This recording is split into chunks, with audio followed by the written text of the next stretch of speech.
നമസ്കാരം. ഒരു നോൺ വെജിൻ്റെ ഫീലൊക്കെ തരുന്ന ഒരു വെജ് റെസിപ്പിയാണ് നമ്മളിന്ന് ചെയ്യാൻ പോകുന്നത്. Soya chunks dry roast, soya ഉലർത്ത് എന്നൊക്കെ വേണമെങ്കിൽ ഇതിനെ വിളിക്കാം. Guys, my name is Shanjio and welcome to the video.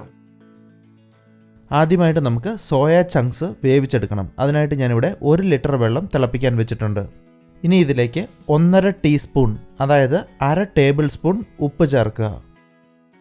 ഉപ്പ് സ്പൂണ് കൊണ്ട് ഇളക്കി വെള്ളത്തിൽ ലയിപ്പിക്കുക. അതിനുശേഷം വെള്ളം ചൂടാവാൻ തുടങ്ങുമ്പോൾ കഴുകി വൃത്തിയാക്കിയ 100 ഗ്രാം സോയ ചങ്ക്സ് ചേർക്കുക.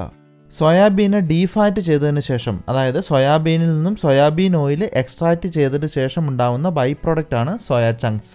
സോയ ചങ്ക്സിൽ നല്ല രീതിയിൽ പ്രോട്ടീനും omega-3 ഫാറ്റി ആസിഡ്സും അതുപോലെ ഫൈബറും അടങ്ങിയിട്ടുണ്ട്.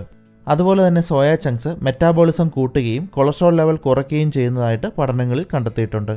എന്നിരുന്നാലും ഒരു പരിധിയിൽ കൂടുതൽ ഇത് കഴിക്കുന്നത് യൂറിക് ആസിഡ് കൂടുന്നതിനും ഈസ്ട്രജൻ ലെവൽ കൂടുന്നതിനും കാരണമാകും.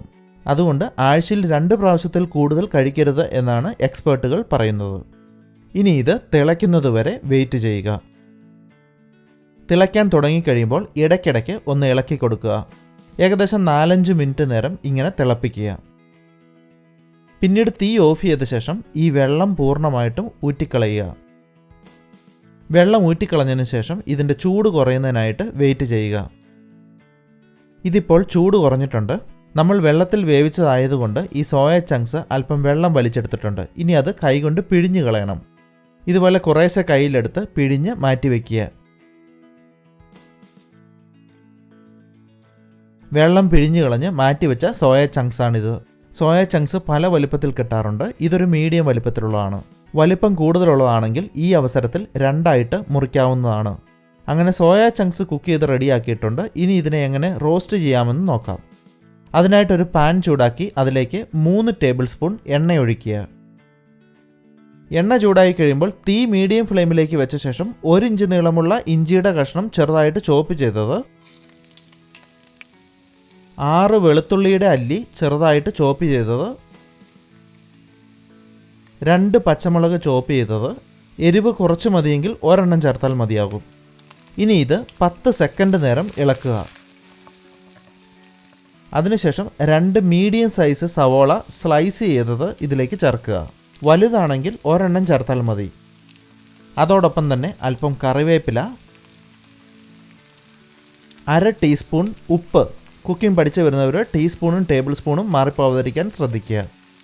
ഇനി സവോള ഒരു ഗോൾഡൻ കളർ ആവാൻ തുടങ്ങുന്നതുവരെ മീഡിയം തീയിൽ ഇളക്കി വഴട്ടിയെടുക്കുക.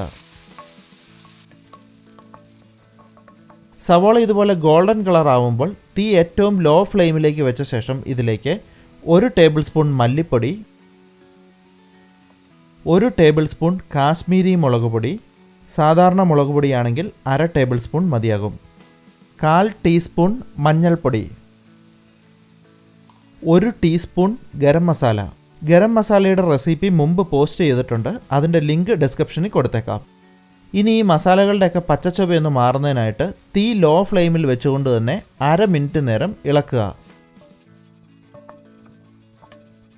അതിനുശേഷം ഇതിലേക്ക് 1/4 കപ്പ് വെള്ളമൊഴിക്കുക.